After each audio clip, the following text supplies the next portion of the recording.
Okay, welcome to, not sure what day of the week it is. I got called out last night. Wednesday, which is our third CICS session. Hopefully some of you have been on already, but we've got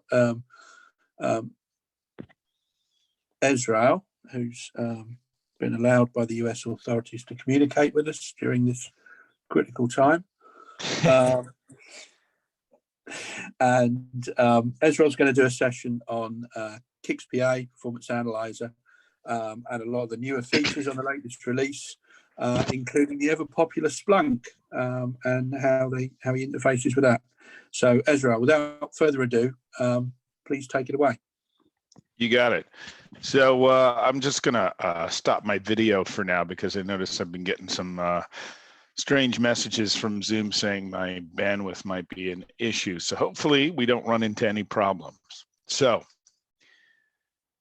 good afternoon for you guys, right? It's morning here, election day.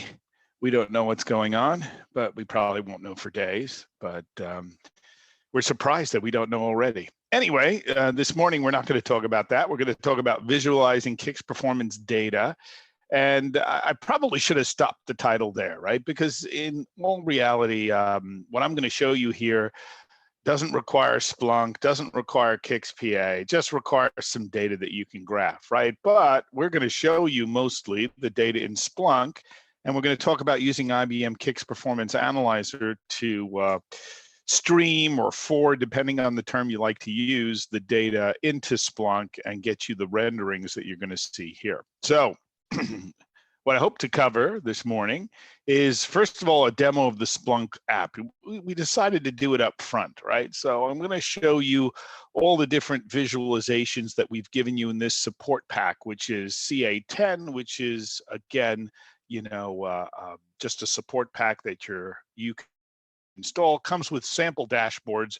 It comes with sample data as well. So believe it or not, weirdly enough, I presented this yesterday. You never know in advance sometimes when the dates are going to align, and so it ended up being one day after the next. But you know, and the discussion was the fact that you could run this support pack with the sample data, and you could test it on your machine without ever having CICS PA to start out. However, I'm going to go through all the visualizations we've built as this sample. Again, just keep in mind, you could quite literally add to the visualizations, remove. You could even send us notes and suggest additional visualizations you'd like to see, and I wouldn't be surprised if we didn't just build them for you. Then I'm going to go through some standard tuning. After all, this is a CICS presentation, so I'm going to go through transactions and tasks and what it is we're looking to tune, just so you have an idea of what we're using the data for. And then again, we'll kind of cover the RFEs that led to the production of this support pack, right? And so we built this because customers were asking, right? And again, Splunk is just one of the platforms that you could render the data in. You can use almost any other analytics platform. I even have some elastic charts toward the end of this, and I'm working with one customer on Grafana as we speak. So in reality, we only use Splunk because we found most of the customers that asked for it in terms of the RFEs were looking to do it in Splunk. Then I'm going to go through a step-by-step relatively quickly on how to download Splunk, how to install the CICS PA sample dashboards, how to load the CICS PA sample data into the app, and then do the same thing I'm going to do in the demo in just a few minutes, right? Yourselves, right on your own PCs. Now, again, depending on the speed of your machine, it could be a little bit slower. I noticed that whenever I'm on sessions like Zoom or WebEx, the screens render a bit slower than I would like. I've done it on servers as well, and obviously the rendering is a lot quicker that way. But nonetheless, you will still be able to do a little bit further analysis on the charts, and it shouldn't take you more than 10 or 15 minutes to get started. Then I'm going to show you the CICS PA side of the house, right? So the two major enhancements in CICS PA deal with number one, putting the data out in JSON format. So right off the bat, that's what we're doing, right? We had comma delimited for many, many years. You can use the Explorer to show yourself some nice graphs, but they weren't easily changeable, right? Because the Explorer is a product you get from IBM. And if you have comma delimited data in certain forms, the data will display in the way they want to show it to you. Now, ours is pretty much the same, except for the fact that it's Splunk. And so therefore, if you want to, you can change the dashboards. You could build your own custom ones as well. And so I'm going to show you the fact that CICS PA puts data in JSON format. Then I'm also going to show you that CICS PA gives you the ability to forward that data to an IP address and a port number. Now, some people call it streaming. It is not real streaming. To me, real streaming is about the fact that it's happening behind the scenes all the time. In the world of CICS PA, it only happens when you submit that CICS PA job. And so therefore, you could control when and how much data is actually shipped to Splunk. Now, again, one of the advantages of the whole thing is, if you're using CICS PA, then obviously you don't have to send every bit of data. One of the things I've learned is there are other tools out in the marketplace today, and they tend to ship every SMF record to Splunk. Well, if you have that much money, then you're better off just buying a tool, right? Because the amount of money you'd be paying off to the Splunk people to support all this extra data would be immense, right? Because I mean, an SMF record is huge. Plus, you probably don't want them all. Anyway, then we're going to go through details about the JSON lines themselves and show you an example of Elastic as well. Now, toward the end of this, Rob said he'll open it up for questions, and I'm happy to answer questions pretty much at any time. So if anything pops up in chat, let me know, and I'll be happy to answer it. So we're going to start with the Splunk app demo, right? And again, this is just to showcase what we built. It's not intended to be a full-fledged out-of-the-box solution, although to be honest with you, it is pretty much full-fledged. But again, you might have some ideas that we missed. And again, there's an expectation here that you're going to use this sample, customize it, change it for yourself. So let's just switch to the app for a minute, right? So again, I'm going to show you how to install and take care of all this, right? But this is a copy of Splunk Enterprise. You can download a free one, as I'm going to show you soon. And after your 60-day trial expires, if you're running it on your own PC like I am, you can just say convert to the free Splunk. And to be honest, let me just show you the real main page, right? So you'll see it's going to run a little slower here on my machine. You can see I've only got one app installed, and it's IBM CICS Performance Analyzer for ZOS. Now you're going to see what I was talking about earlier in the fact that you're going to see the pages tend to paste or paint a little bit, right? It's unfortunate because, again, I'm on this Zoom call. It'll work a little bit faster without that. I also find that Chrome tends to run better, but it depends on your machine as well. So while the thing is filling in, let me just show you what we gave you in this support pack. There are 5 different dashboards. So you can see transaction overview, system overview, weight analysis, CICS storage, and system alerts. Now, some of these, of course, are not available if you don't have CICS PA, right? Like system alert. Even if you could render the data, system alert is something specific to CICS PA, and therefore we built the dashboard off of that.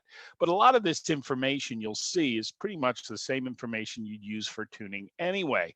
Right, so we're on the transaction overview, which is the first dashboard to pop up. And you'll notice this is based on CICS monitoring facility performance class data summarized by CICS Performance Analyzer.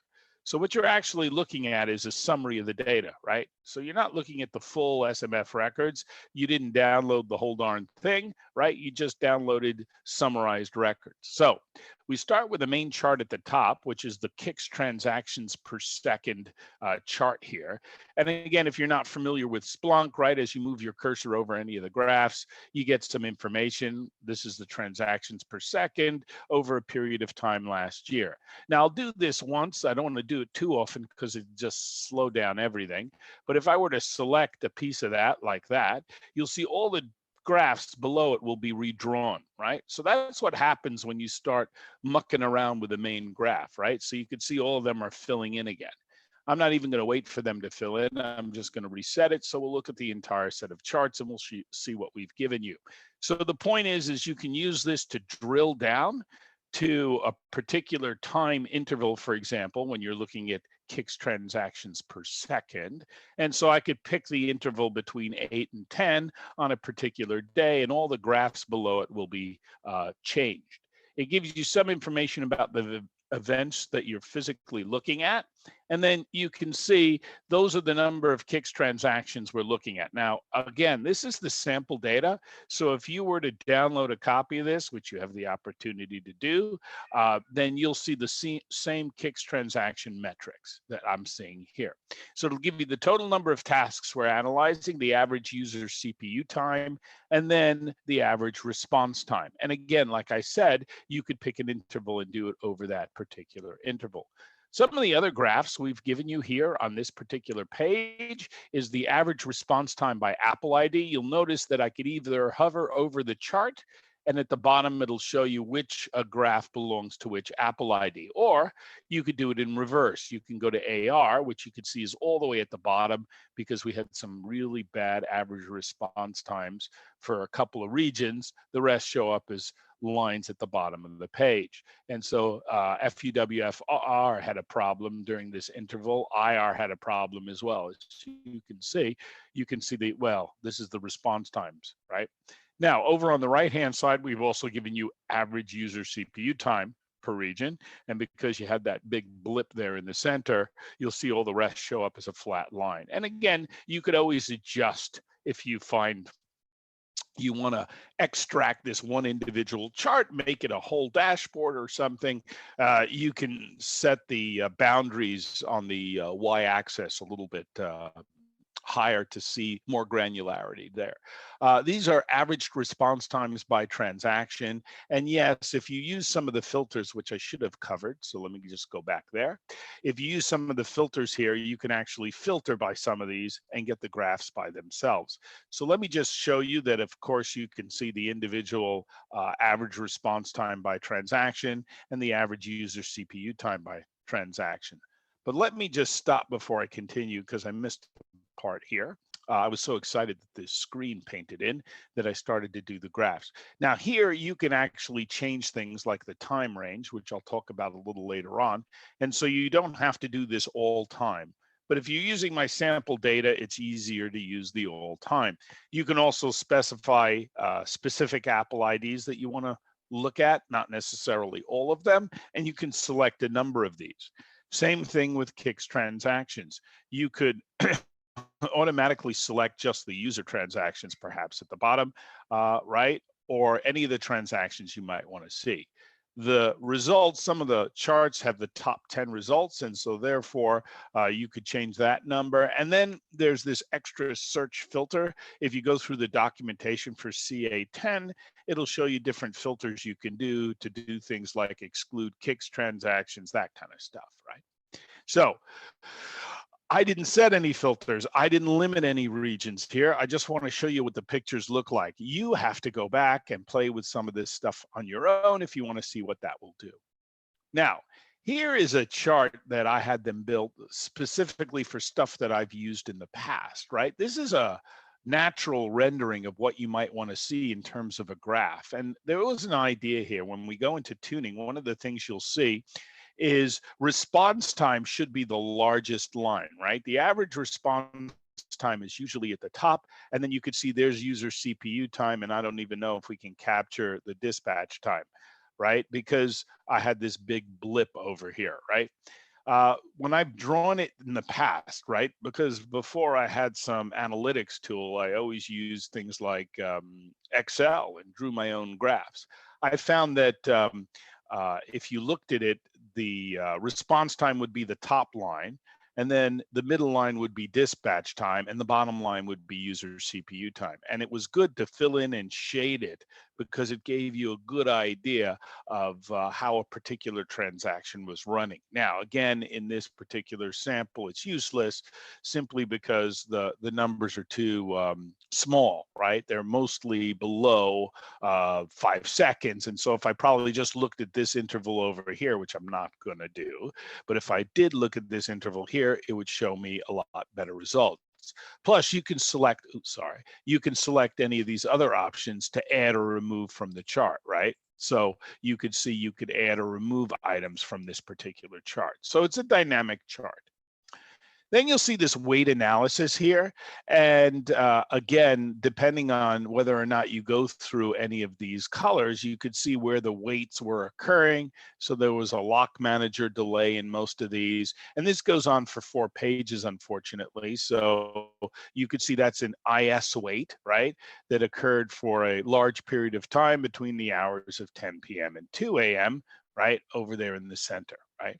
You can also see TCA I weight, right? And again, you could make this out. I could make the font bigger if it's hard to see, or change some of the colors so it's easier to see some of the information. Now, the next thing you're going to see is some other sample charts, right? So this is, again, by the top 10 that we mentioned earlier. And this is ordering the region by average response time. So you get to see which one had the poorest average response time, right? And you can also see the same thing by transaction, right? So obviously CSOL is running all the time. I'd probably leave it out. CETA is running all the time. Well, I guess in my environment it probably is, but here are some of the other user transactions, right, that are listed. So again, you might want to extract out some things that aren't going to help you visualize what's going on in your environment, or use real data, as I like to always say. Anyway, here's the total user CPU time, again, by region and by user ID. There's a task count by region and by region and transaction ID, sorry. Then average suspend time by region and tran ID. And then at the bottom, the chart that you saw earlier up here, right? We kind of give it to you separately, right? So average response time over there. So you could see the average response time in a particular region. You can see the average user CPU time, average dispatch time, right? And then we give you some other charts, average suspend time, right? And so there's the average suspend time over the interval, average sync point processing, RMI, average file control, and journal time. Again, it depends whether or not you need any of these charts. You can ignore them. They won't fill in if the data is not there, but we wanted to try and be complete. So let's take a look at some of these other charts. You've got one that gives you system overview. And as this thing fills in, I will show you that the system overview is based on CICS statistics, right?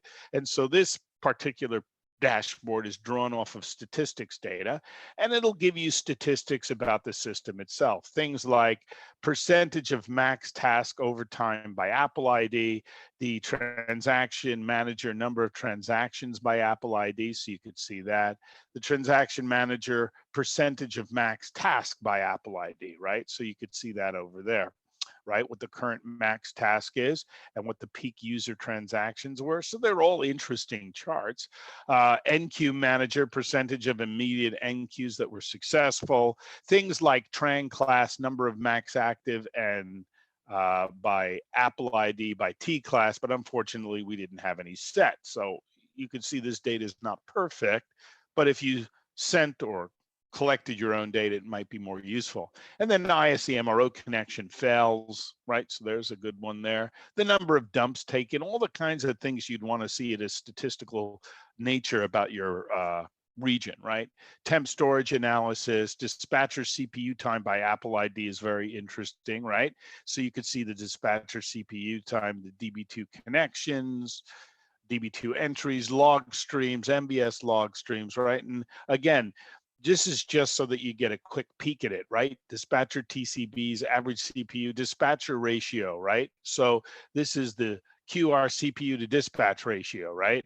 And I expect that to be at 80% or bigger, as I talk about tuning a little later on. So this is the instant chart to show it to you about all your Apple IDs, right?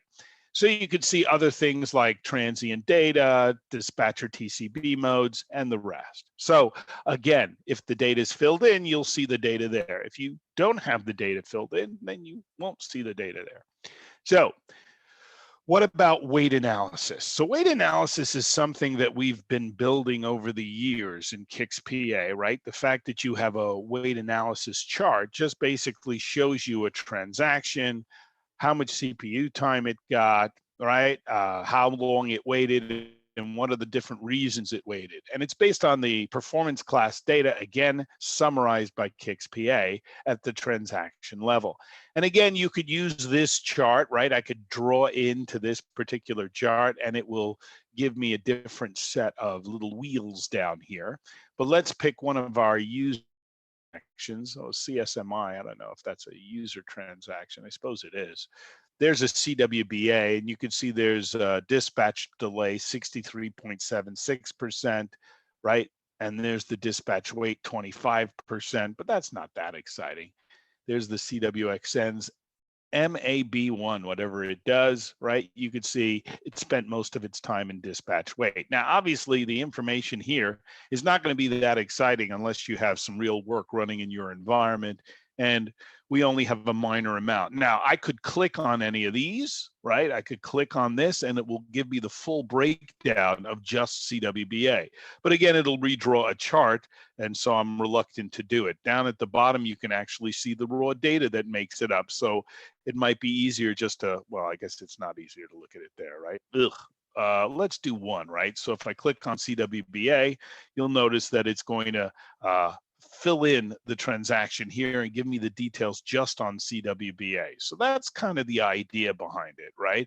And then you can actually drill down to a particular interval and look at all the delays that occurred during that interval. So that's the idea behind drilling down to individual transactions, and that's the weight analysis. There's a small screen on CICS storage. So I will show you that when we go through CICS storage, we're going to give you some DSA statistics, of course. Peak DSA usage by Apple ID, so you could see that over there. And then you can choose to look at DSA and EDSA, look at a DSA only or EDSA only, and it'll redraw the graph and, for example, show you EDSA only, right? And I think during this particular piece of data, we generated some short on storage conditions to get some interesting data, and that's why you're seeing some of the data here, right? And again, as you go through all this, it'll highlight only the lines that are interesting for you, right? Now, at the bottom, you can see some high water marks as well. So that takes me to the last dashboard. And like I said, I personally think that when you look at this, hopefully with some of your own data, if you're running CICS PA, or if you do a little bit of analysis over an interval with your own data, or even without your own data, but look at it with our data, you'll get a better feel for what you can produce, right? And I did mention that, again, you can produce all the information that you're seeing here without owning CICS PA, because you can just take our data.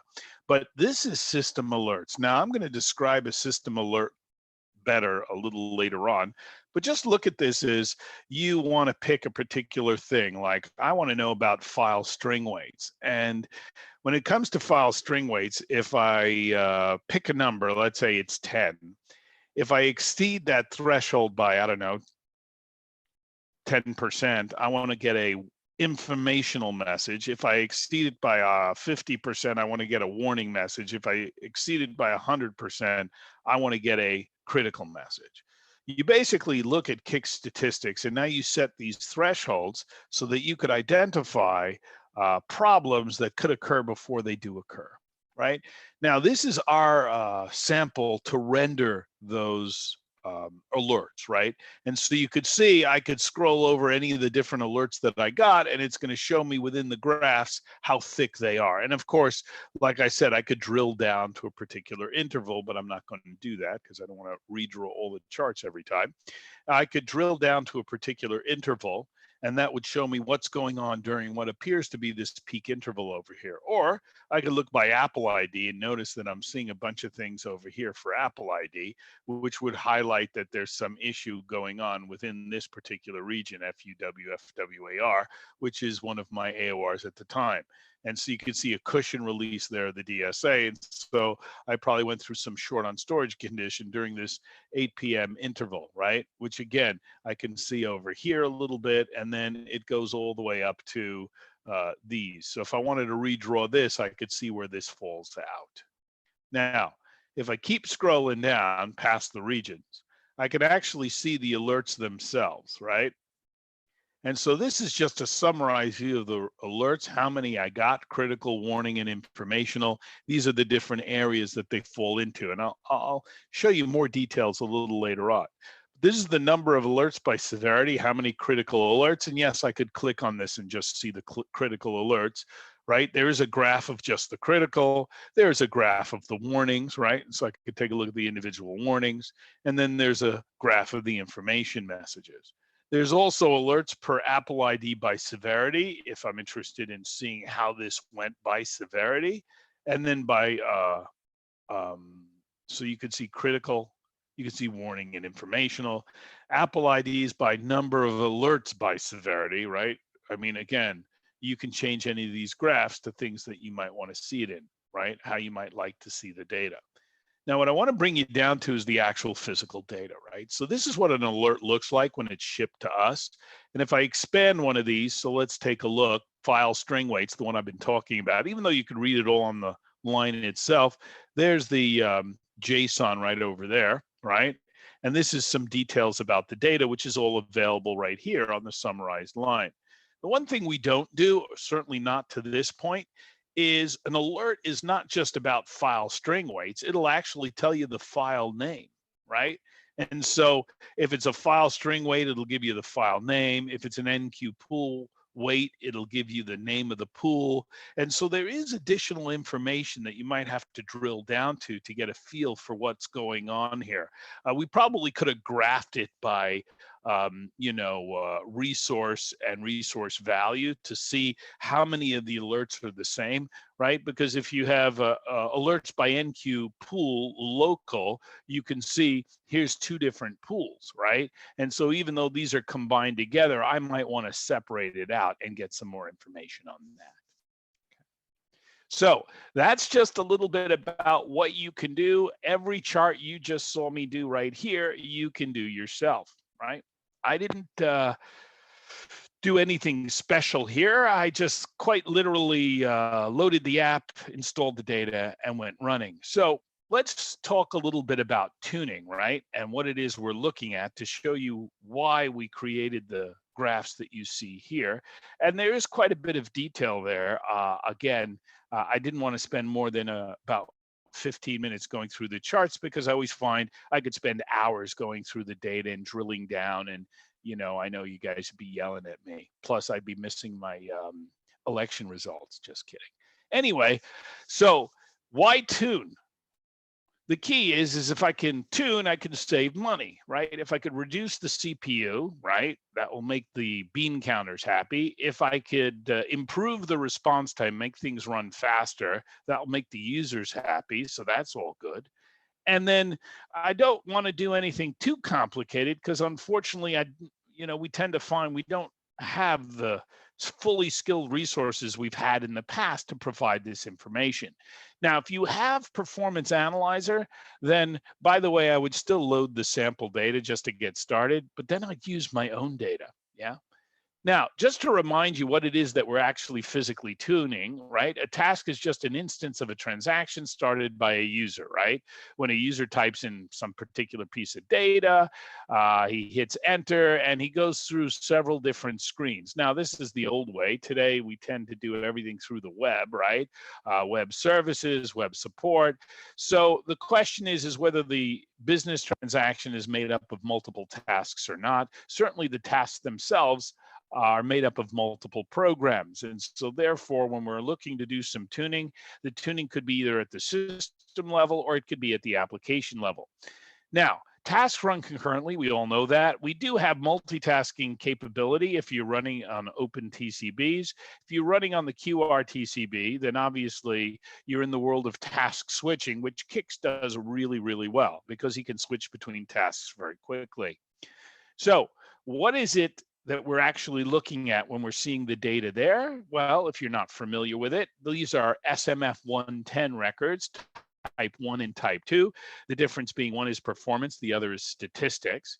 And CMF can collect the data about all CICS transactions written to SMF for later processing. There's 4 classes of data. Most people will collect exception class and performance class data. Those are the most interesting to start out with, the least or the smallest footprint, so to speak. And then just some comments. CICS automatically compresses the record to kind of save space. And so, you know, the excluding of fields using an MCT is not done as much as it was in the past. I tend to use MCTs to add fields that I want to report on that wouldn't otherwise be in the SMF record. Now, again, you don't need CICS PA. You can always use something like DFH $mols, which will also give you some nice tabular results. So let's talk about tuning. What is it that we're normally tuning? Well, we want to make sure that the CICS system is working properly, right? But there are other things that we're going to tune as well, right? When we look at individual transactions, we'd like to start out at response time. Why response time? Because it includes everything else. From the time the user starts up, or a transaction or task starts, till the time the task ends is the overall response time within CICS that an application is getting. But you can see that that's made up of multiple pieces. It's made up of suspend time, right? The time where the task is not executing, why it's waiting on an IO, for example, right?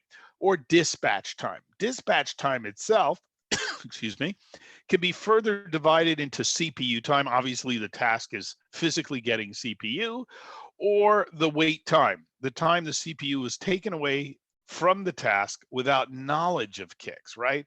And so you'll notice that right away we have a number of different waits. One is the obvious wait. We're suspended waiting for something to happen. The other time we believe we're dispatched, we should be running, but for some reason or another, we're waiting anyway. Now, I mentioned this earlier, and it is in one of the charts I showed you, the CPU to dispatch ratio, and specifically the QRTCB. The quasi-reentrant TCB is the main workhorse of CICS, and our objective is to make sure that its CPU to dispatch ratio is 80% or higher, which basically means that the operating system is giving enough CPU to CICS so he can get the work done properly. Obviously, if you're getting a lower dispatch ratio, that means CICS isn't waking up often enough to process your work, and therefore don't complain about response time or the lack thereof that you're getting. So this is just a different way to show you the same picture and some of the delays that you could see within an application, right? From the time you're attached, right? You're attached usually by somebody else, of course, but from the time you're attached till you go through this first dispatch delay is DSP delay, right? And depending on how fast your system is dispatching work, that could be big or small. We could also see tran class or max task delays in that interval. When you start up, we jump to the right-hand side of this picture, which is what we call our dispatch time, right? Within dispatch time, there is user CPU time, but there's other involuntary MBS waits like PC loads that can be occurring. And so therefore, we show you that even though you should be getting CPU 100% of the time, it's rarely the case. So we want to make sure that while you're dispatched, most of the time you're getting CPU. And then you could be suspended for any of these reasons. So we listed a bunch of suspends at the bottom of the page, but on the next page, we actually tell you what it is. Now, even after you're suspended, you don't start up right away. There's another dispatch wait. You might have to wait your turn for the particular TCB that you're waiting for. And so there's lots of different opportunities to wait. And if we can shrink those opportunities or the time that you physically wait, the faster the overall system will run. So this is just a suspend time breakdown. So you can see if you add first dispatch time, any IO wait time, any other wait time, plus any unaccounted wait time, that is the time that you're suspended. And we've given you some suspends that you would be likely to see here. Now, again, what is CICS PA? It's just a comprehensive performance reporting tool, right? It just takes your SMF data and reports on it. It has a lot of features and facilities, but the idea here is not to try and show you everything that PA can do, because that would take us another hour of presentation. But let's just save it to say that it takes some SMF data and it reports on it, right? So what makes it special is the fact that, first of all, you don't have to build all these reports yourself, right? There's over 250 supplied report forms, which means if you wanted to tune a particular area, I don't know, file control access, right, for a particular application, there's going to be a report for that. So you generally don't have to build any reports. You usually have to modify or tweak them to your liking. The good news is anything you modify or tweak, you could do the same thing for JSON, right? So I'm going to describe later on that you don't have to send everything that you saw me do to those dashboards, right? We have some sample reports that fill in those dashboards nicely. But as you modify the dashboards, you could choose to send less and less data down. What is the advantage? Well, the less data you import into Splunk, the less money you pay. Anyway, again, it'll provide this performance and statistical analysis. You can still do it via the CICS Explorer and comma delimited data that is available for download or in DB2, or you can try forwarding it to Splunk via JSON. So why do we do this? Well, we got a couple of requests from various different customers.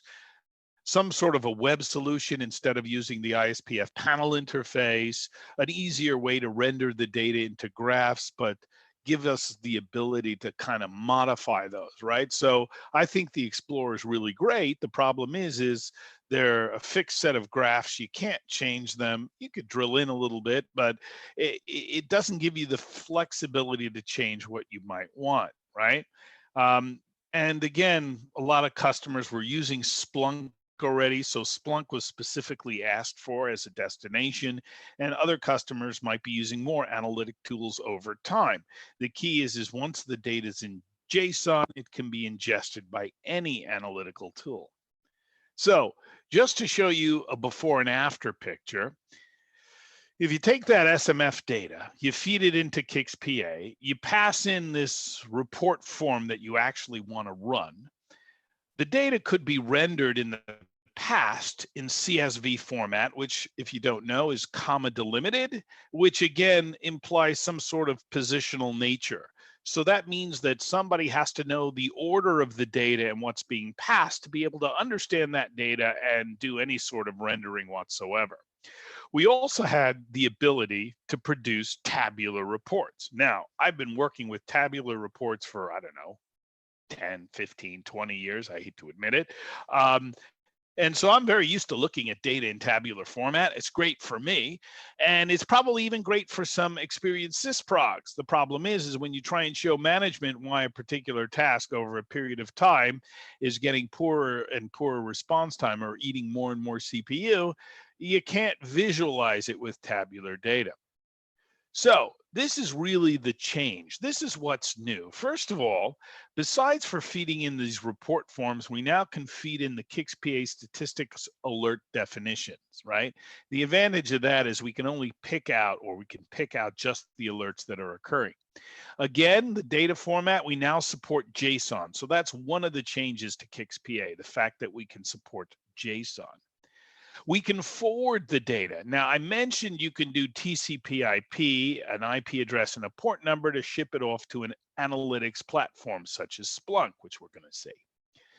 But I didn't mention, and you can do, ship that data in JSON format to a ZOS Unix system services file, right? So perhaps you have some sort of a tool under ZOS that can render some sort of JSON. There's no reason to move it off host if you don't want to, right? You can just stick it in a USS file and do whatever you want with it. Now, it'll be in JSON format though, and you still have the old stuff that we saw before. Now, I suppose the advantage of doing it in a USS file is you can ship the entire USS file in one shot to an analytics platform instead of forwarding or streaming. Okay. Now, I know it looks because you saw our dashboards, right? Remember, our dashboards are just a sample rendering of the data itself, right? But you could forward the fields you want from the reports that you want to, from the records you want to, and when you want to do them, right? So we picked a bunch of sample reports, and based on those sample reports, we built you a bunch of charts in a sample dashboard. You could choose to build a generic or specific report form that only has the data that you want for, I don't know, 6 charts. And that would mean that you'd have a lot less data that you're shipping down to the platform, right? So again, these enhancements are seamless if you're familiar with CICS PA. So one of the things I'm going to show you is that if you understand CICS PA, then it makes it really easy to do this, right? Now, if you know how to define a CICS PA report form, you already know what you need to do. If you don't know how, you can just take one of the existing ones, right? Because we can use any of the existing forms for the data. You can also use any of the filter criteria to filter out records. I only want it during this interval.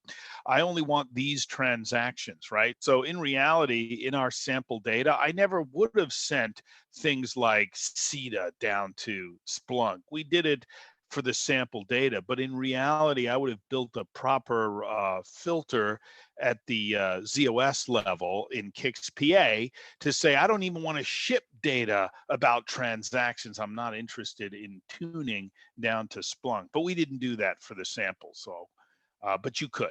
Yeah. And you could also decide how often the data gets shipped down there, right? Because you decide on the frequency itself. So this is about the daily, the data types output to JSON lines. And again, if you're not familiar with CICS PA, this looks a little bit like a different language to you, but we have something called a performance list versus a performance summary. Performance list is really our detailed report. Think of this as you're going to get one record per transaction, right? So that's what a list report is. I tend to like the word detail. They like the word list. Summary is more or less summarizing a bunch of transactions, and you can do summaries over time, over type, and there's a lot of criteria you can apply to collecting summary. But you could see you could do that for the performance records, you could do it for the statistics records, right? The other one is system alerts, right? So all of these are now supported within JSON. A little bit about statistics alerts. Like I said, this is not a normal record type, okay? This is something that CICS PA specifically built for us, right?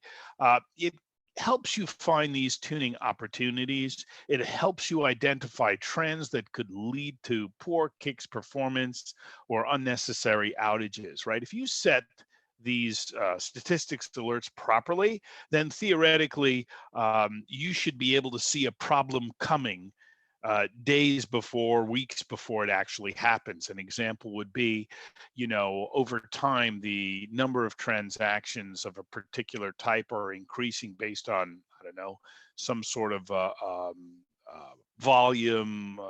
People are more interested in the transaction. I don't know if you're a bank, you're making more loans, or people are taking out more money because of who's winning the general election in the US, that kind of thing. I'm just kidding. But you could see that over a period of time. And the idea is the alert should alert you to that problem, right? So you can identify trends. And you could focus your analysis on a specific CICS region, a particular time of day, or a specific type of resource. Now, here's an example. So you could get something triggered by a condition. A condition is simply a formula that is applied to up to 3 thresholds, right? So a formula could be something like, I don't know, system dumps taken, right? That's a single field within SMF. And you just say, you know what, if it's greater than 5, I want to know informationally. If it's greater than 10, I want to know it's a warning message. If it's greater than 20, I want a critical message. And that's how you set these values. Here's an example of a much more complex formulas. This is current active user transactions as a percentage of maximum task. So this is the current users divided by max task times 100. So you're at 64% of max task, 98% of max task. And then you could see some sample thresholds we set below. If you're above 95%, I want a critical. If you're above 80%, I want a warning. If you're above 50%, I want informational message. And so this gives you an idea that you set these thresholds. There's about 304 examples. And believe it or not, when I sit down with a customer and I do some tuning, the very first thing I do is I sit down with them and I set these values for those alerts they're interested in. So if I'm doing tuning and they've got CICS PA, that's the first thing I do. Why? Because I want to be able to look at what's going on in their environment over a particular time. So again, I mentioned what's new, right? New format to JSON. You could send it to a TCP/IP port or a ZOS Unix system services file. We also mentioned that we support statistics alerts. We didn't mention it earlier, but we can now put the output in this ISO 8601 date and time format, which is very helpful if you're using any of the analytical tools like Splunk or Elastic, right? Yeah. And then you're going to see there's these new sample report sets. So let's go through that. But before we do that, let's talk about how to try Splunk yourself. So this is really meant as a tutorial, right? You could sit back and go through the presentation, which I will post, or I have posted actually, so you should be able to see it, right? But this is just notes as to how to do it yourself, right? So to get the whole thing running that you saw me do is you need to install Splunk itself. We recommend 7.3.0. That's how we develop the charts. I'm using 8.0.3. It seems to work fine. I had a problem with 8.1.0, and so I backed out to 8.0.3. Anyway, Splunk could be installed as a native application. That's the way I did it. You could also make it an installation within a Docker container if you choose that route. So you have the choice of how to install Splunk itself, and you can put a free copy down on a PC. Then you have to install the CICS PA Splunk app. I'm going to show it directly through the Splunk web interface. If you have some problem connecting that way, you can also download it from the Splunk-based website and install it from there, as documented in the support pack. Then, of course, you have to download the sample data and, of course, the PDF doc, because you should. And then upload that data into Splunk, and then you're ready to go. So let's see how long it takes, right? So you go off to the Splunk website. This is just whenever I took this picture, I don't know when, but this was what the website looked like. It's probably pretty similar. And up on the right-hand side, you could see free Splunk. Yay! You click that button. And once you click that button, you'll get something that looks like this. Now, they will make you sign up, right? Because this is a 60-day trial to start. And again, they don't ask you for no money here, right? But you want to do the software download, agree to the terms, say you're not a robot, and you have to register and select the software that you want to download. Once you get through this page, it takes you to a page to choose your download. Like I said, you want to try the current version, go ahead. If there's a problem with one of the reports, just send us a note and then somebody will upgrade the support pack to support the release. But notice you can click the older releases tab and just download the release 7.0.3, right? I don't think we care about all the changes in between. It's not really for CICS people, it's for Splunk people. Anyway, this is your 60-day trial license. Now, once you've done that, you get plain old Splunk. So the plain old Splunk doesn't have the nice CICS PA app over here. But when you start it up, you could say, I'd like to find more apps. So you click that little plus, then you type in CICS PA to browse for more apps. And amazingly enough, you'll get a box in the center that looks like this, and you're going to click the install button. Not very difficult to do. So plain Splunk, install CICS PA. Now, you have to log in with that sample we just gave you, right? Because unfortunately, whether you like it or not, you're running a trial version for the first 60 days. He says, make sure you log in to install, and just do that. And then once he says, oh, we're complete, you just say, go home, and that will take you home. Again, if your Splunk instance cannot access the public web, which a lot of customers cannot do, then go to the Splunk website, splunkbase.splunk.com, search for CICS PA and download the app that way. And the screens look very similar, so I didn't want to do it twice and make everybody see it twice. Now, once you get the app installed, you got to go to the IBM website for the support pack CA10, right? So this is for the support pack CA10. And if you scroll to the bottom of the page, you'll see that you could download the user documentation and you could download the sample data. That's the key. And I'll just show you right over here. I have a little file with my Splunk, and I have my artifacts here. I downloaded the artifacts. They come in a zip file. There's the zip file right there, and there's the sample data, which you have to unzip as well, of course. And there's a copy of the documentation that I got back in May. Okay. Now, again, that's all you do. Pull it down to a file. No big deal. Once you've done that, go back to your Splunk Enterprise app, and you'll see it now says CICS PA Performance Analyzer, but that won't do you any good because if you click on that puppy, there is no data in there, right? So you can either stream the data live from CICS PA or just add it this way. So you can click Add Data, and the next screen you'll see is here. Click Upload, point it to the file that you stored it on, and then select that file, which is in the zip file that I unzipped. Then you'll see you're waiting for the done message, and over the top, you're going to click this next bar, right? Now, you have to set the source type, and from the application, you set CICS PA. It even shows you what the data looks like. And then you click the next button at the top once the source type is set to CICS PA. You can give it any name you want in the host field value. Just make sure that the index is set to CICS PA down at the bottom and click Finish, or Review, I should say, and then click Submit. Now, he says, don't click this, start recording. You don't start searching, sorry. You don't want to start searching. Just go back to your apps, which you'll see from the top, and click CICS Performance Analyzer for COS. One last warning, right? And I could even show it to you live. The time range that's normally selected is a local time range. So when you go back in here and you go to this transaction overview screen, as long as it takes to fill in here for a minute, and then you look at time range, you'll see I have it set to all time, right? There's the all time. By default, it sets it to something like relative time. So what we're showing you in the presentation is a lot of people have complained. They've gone into it and they go, oh my God, there's no data here. Well, you got to click the time range, click presets, and then click all time, and you'll see the exact same graph I showed you.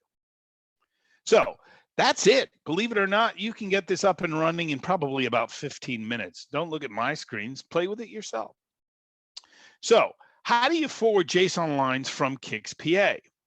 If you're a CICS PA user, then you'll notice that during this report set screen, there's some additional options under forwarding. So you could see the word forwarding, right? So we added some options that allow you to do the forwarding directly from here. Now, all you have to do is mark it yes and yes here if you don't want to do anything else. And everything you specify while you run this report set. So what is a report set? You could select, I don't know, 5, 10, 15, 20 reports that you want to collect with one pass through the data. And that's what makes CICS PA special. I can actually get multiple pieces of data with one pass, multiple reports with one pass through my data. Now, we're just showing you if you selected one of these. So if you selected performance, these are the built-in forms that we call analytic, that we're actually collecting the data that produces the sample dashboard you saw earlier. So you could certainly go in and look at one of these forms if you're interested in seeing the data that's in there. What's a report form? It's got the name of the field, right? The type of field and a description, right? So this is how you'd normally produce data in a tabular format, but this is the data we're automatically collecting from. Now, you could add forms, you could remove forms, you could build a custom form just for this data. I will also show you that obviously statistically, we actually run a lot more in terms of forms to get all those wonderful statistics on transactions and NQ and storage and TDQs and TSQs. We ask for additional report forms. Now, there is this forwarding panel you have to fill out. First of all, you have to specify the format as JSON, not CSV, and this is where you can override the port that you want to ship the data to physically. And again, you could see there's that individual report form called tran list. However, what you could also do is set up a connection permanently through the connection settings, new option called 0.6, which will take you off to the connection settings. And then again, this is just a reminder to actually get this to work, right? You have to submit a CICS PA batch job, right? So the batch job is when the data is forwarded to Splunk. So this is, if you're a CICS PA guru, CICS PA really just generates JCL that you can submit, save off to a file, and put it in places that you want to use and reuse. There's obviously a new control operand for connection, which specifies the host and port. There's even a timeout value that you can specify. The security parameters are only required if the Splunk server's not within your intranet, right? It's usually if you're shipping the data off to somebody else, you might want to SSL encrypt it and specify key rings and ciphers, and you can set up the security. It's all available to you. These are the new parameters for the CICS PA report, right, itself. So that's, again, in the JCL, you'll see things like JSON specified when you ask for that, any coding translations or time formats, as we mentioned earlier. What about the JSON lines themselves, right? JSON has nothing to do with Splunk. We just created a Splunk example to get started. Okay, but you can actually use other stacks as well. And we haven't done this yet, although we are, of course, playing with it. Otherwise, you wouldn't see the screens I'm about to show you. But theoretically, once the data is in JSON, you could stream or forward that data to dashboards that were written in Kibana or Grafana, right? So here's some examples of what you could do if you wanted to do this yourself. Right now, there is no equivalent Kibana equivalent to the IBM sample, although given enough people asking, we might just do the whole thing. But here's what we did. This is the raw data from JSON ingested into an Elastic Stack. So we took the data and ingested it into an Elastic Stack, and then we started to build rudimentary visualizations in Kibana. So this is per Apple ID down on the left-hand side, and we simply wanted to see the number of tasks over an Apple ID over time. And you could see us using the transaction summary here and deciding on what should be on the y-axis and the x-axis and what the field name should be, right? And you could quite literally take that data, since it's easy to ingest it right into any analytic tool, dynamically build the reports you physically want to see. Now, I'm not a big user of Splunk or Elastic, so I actually get help from other people to build the charts. I just tell them what to do, but it is really that easy. I'm just lazy. Now, this is just an example of the system alerts rendered specifically using Kibana, right? So you'll see that this is a tag cloud. If you've never seen one of these before, the more of a particular item you get, the bigger the verbiage, and you can click on the tag to create a dynamic filter. So this is just an early prototype of what you saw earlier with our data in terms of CICS statistics alerts over time. And this is a specific alert on time storage suspended for a particular area within storage. And so this is the physical number of count times that it occurred and so on. Now, just to show you what the physical data looks like, right? A performance list report is, aside from the code, raw data, the Apple ID, the TRAN ID, the start time, the dispatch time. And so this is what we would have put in that report form, and then we would have given it a name, which is just what shows up in code. So the code property maps to a Splunk source type. Elapsed time fields are in seconds, right? No nested structures. This is what a statistics alert record looks like. And so you could see this is the Apple ID, this is the threshold, this is file string weights, the file name, and the resource value there. Okay. And then a little bit about ISO 8601. We now support that, right? Because it's easier for these analytic tools to ingest the data that has the time formatted in ISO 8601. So of course we support that. Now, the last thing I'll kind of say before we're coming to an end here, and I'm pretty close to being a few minutes over, be careful about data volume. One of the advantages of using CICS PA, one of its strengths is you narrow down the amount of data you send. You could choose how much data is physically sent to Splunk, right, which you pay for, and what fields are sent and how many times it's done over a particular interval, right? So you choose how much data is sent, and you want to use something to limit that. If you take every SMF record you collect and you ship it all down to Splunk, you'll run out of money very quickly. So this is where you collect the information on the support pack, and then we'll open it up to any questions. Okay, bear with me a moment. I'm going to try and unmute everybody. Sure, and I'm going to put my video back on so you could see me again, because now I'm not worried about the